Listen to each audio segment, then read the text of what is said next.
بعد والا کیس پہلے نہیں لگ سکے گا۔ صدر مملکت نے سپریم کورٹ ترمیمی پریکٹس اینڈ پروسیجر آرڈیننس پر دستخط کر دیے۔ اب ججز کمیٹی میں چیف جسٹس آف پاکستان، ایک سینئر ترین جج اور ایک چیف جسٹس کا نامزد کردہ جج شامل ہوگا۔ اگر کوئی عدالتی بینچ اپنی ٹرن کے برخلاف کیس سنے گا تو اسے اس کی وجوہات دینا ہوں گی۔ جاوید سومرو کی رپورٹ دیکھیے۔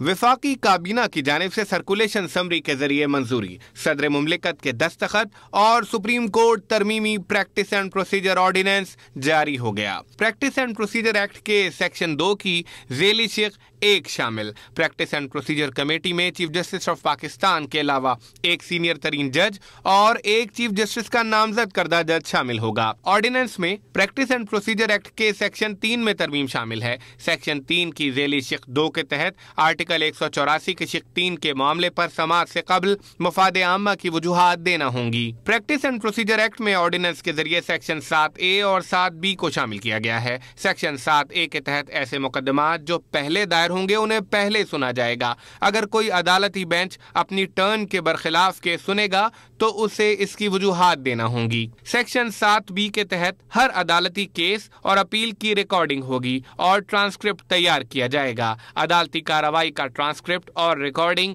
عوام کے لیے دستیاب ہوگی۔ وزیر اطلاعات عطا تارڑ کا کہنا ہے کہ اب قطار توڑ کر بعد والا کیس پہلے نہیں لگ سکے گا۔ کمیٹی کے تیسرے رکن کی وقت کے ساتھ تبدیلی ہو سکے گی۔ ہر کیس کی پروسیڈنگ تحریری طور پر عوام کو دستیاب ہوگی۔ اس سے جو عدالتی پروسیس ہے، کیسز کی سماعت کا پروسیس ہے، اس میں مزید شفافیت آئے گی اور ایک ٹرانسپیرنسی کا ایلیمنٹ آئے گا اور لوگ باقاعدہ دیکھ سکیں گے کہ کیس کے دوران کیا ریمارکس پاس کیے گئے۔ تو باقاعدہ ایک ٹرانسکرپٹ بنایا جائے گا تحریری طور پہ، جو بھی الفاظ ادا ہوں گے ان کی تحریر بنائی جائے گی اور عوام کو وہ تحریر دستیاب کی جائے گی۔